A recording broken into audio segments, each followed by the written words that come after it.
प्रधानमंत्री नरेंद्र मोदी ने आज सिंगापुर के समकक्ष लॉरेंस वोंग के साथ हैदराबाद हाउस में बैठक की। इस दौरान आपसी संबंधों को मजबूत करने समेत कई अहम मुद्दों पर चर्चा हुई। उन्होंने द्विपक्षीय संबंधों को और मजबूत करने पर चर्चा की। इससे पहले आज सुबह विदेश मंत्री एस जयशंकर ने भी प्रधानमंत्री वोंग से मुलाकात की और दोनों देशों के बीच संबंधों को मजबूत करने का भरोसा जताया। वोंग आज राष्ट्रपति द्रौपदी मुर्मू से भी मुलाकात कर सकते हैं। प्रधानमंत्री मोदी और उनके सिंगापुर के समकक्ष वोंग ने संयुक्त राष्ट्र से JN port PSA Mumbai terminal BMCT के दूसरे चरण का शुभारंभ किया। दोनों नेताओं की मौजूदगी में भारत और सिंगापुर के बीच समझौता ज्ञापन एमओयू पर हस्ताक्षर किए गए। विदेश मंत्री जयशंकर ने उम्मीद जताई है कि उनके और प्रधानमंत्री के मोदी के बीच होने वाली बातचीत दोनों देशों के रिश्तों के लिए एक नया रिश्ता तय करेगी। सिंगापुर के प्रधानमंत्री ने यह भी कहा कि उनका भारत दौरा अच्छी शुरुआत के साथ शुरू हुआ है। उन्होंने बताया कि उन्होंने दिल्ली पहुंचने के बाद एक खास कार्यक्रम में हिस्सा लिया। सुने पीएम मोदी ने क्या कहा। May I request Honorable Prime Minister of India, Shri Narendra Modi, to give his remarks to the media. Your Excellency, प्रधानमंत्री वांग, दोनों देशों के डेलीगेट्स, मीडिया के साथियों, नमस्कार। पदभार संभालने के बाद प्रधानमंत्री वांग की पहली भारत यात्रा पर मैं उनका हार्दिक स्वागत करता हूं। यह यात्रा और भी विशेष है क्योंकि इस वर्ष हम अपने संबंधों की 60वीं वर्षगांठ मना रहे हैं। फ्रेंड्स, पिछले साल मेरी सिंगापुर यात्रा के दौरान हमने अपने संबंधों को कॉम्प्रिहेंसिव स्ट्रेटेजिक पार्टनरशिप का दर्जा दिया था। इस एक वर्ष में हमारे संवाद और सहयोग में गति और गहराई आई है। आज साउथ ईस्ट एशिया क्षेत्र में सिंगापुर हमारा सबसे बड़ा ट्रेड पार्टनर है। सिंगापुर से भारत में बड़े स्तर पर निवेश हुआ है। हमारे रक्षा संबंध निरंतर मजबूत हो रहे हैं।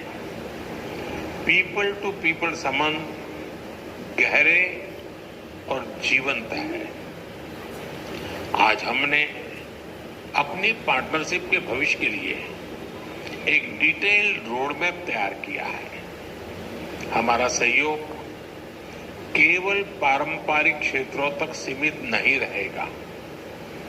बदलते समय के अनुरूप advance manufacturing, green shipping, skilling, civil nuclear और अर्बन वाटर मैनेजमेंट जैसे क्षेत्र भी हमारे सहयोग के केंद्र बिंदु बनेंगे।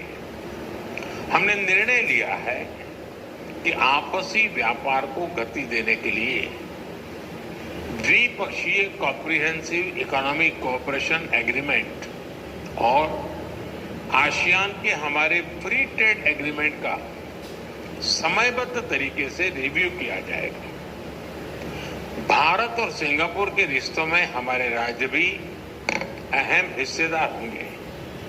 जनवरी में जब राष्ट्रपति थर्मन भारत यात्रा पर आए थे तो वे उड़ीसा भी गए थे। पिछले एक साल में ओडिशा, तेलंगाना, आसाम और आंध्र प्रदेश के मुख्यमंत्री सिंगापुर जा चुके हैं। गुजरात का गिफ्ट सिटी हमारे स्टॉक मार्केट को जोड़ने का एक और नया सेतु बना है। फ्रेंड, पिछले साल हुए सेमीकंडक्टर इकोसिस्टम पार्टनरशिप समझौते ने रिसर्च और डेवलपमेंट को भी नई दिशा दी है। सेमिकॉन इंडिया कॉन्फ्रेंस में सिंगापुर की कंपनियों उनका बढ़ चढ़ करके हिस्सा लेना ये अपने आप में बहुत बड़ी बात थी। चेन्नई में सिंगापुर का एक national centre of excellence for skilling स्थापित करने में सहयोग देगा। यह सेंटर एडवांस मैन्युफैक्चरिंग के क्षेत्र में स्किल्ड मैन पावर तैयार करेगा। फ्रेंड्स, टेक्नोलॉजी और इनोवेशन हमारी साझेदारी के मजबूत स्तंभ है। हमने तय किया है कि एआई, क्वांटम और अन्य डिजिटल टेक्नोलॉजी में सहयोग को बढ़ाया जाएगा। आज स्पेस सेक्टर में हुए समझौते से अंतरिक्ष विज्ञान क्षेत्र सहयोग में एक नया अध्याय जुड़ रहा है।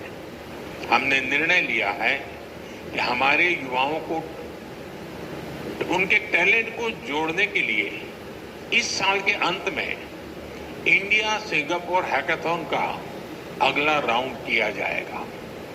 यूपीआई और पे नाउ हमारे डिजिटल कनेक्टिविटी के सफल उदाहरण हैं और ये प्रसन्नता का विषय है कि इसमें 13 नए भारतीय बैंक जुड़े हैं। आज green and digital shipping corridors के लिए हुए समझौते से मैरीटाइम सेक्टर में ग्रीन फ्यूल सप्लाई चेन और डिजिटल पोर्ट क्लियरेंस को बल मिलेगा। भारत अपने पोर्ट इंफ्रास्ट्रक्चर के विकास में तेजी से काम कर रहा है। मिलकर काम करते रहेंगे। आतंकवाद को लेकर हमारी समान चिंताएं हैं। हम मानते हैं कि आतंकवाद के खिलाफ एकजुटता से लड़ना सभी मानवतावादी देशों का कर्तव्य है। पहलगाम में हुए आतंकवादी हमले के बाद भारत के लोगों के प्रति संवेदना और आतंकवाद के खिलाफ हमारी लड़ाई में समर्थन के लिए मैं प्रधानमंत्री वांग और सिंगापुर सरकार का आभार व्यक्त करता हूं। Excellency, our relations go far beyond diplomacy. This is a partnership with purpose, rooted in shared values, guided by mutual interest and driven by a common vision for peace, progress and prosperity. हमारी इस भागीदारी में आपकी निजी प्रतिबद्धता के लिए मैं आपका आभार व्यक्त करता हूं। बहुत बहुत धन्यवाद। Thank you.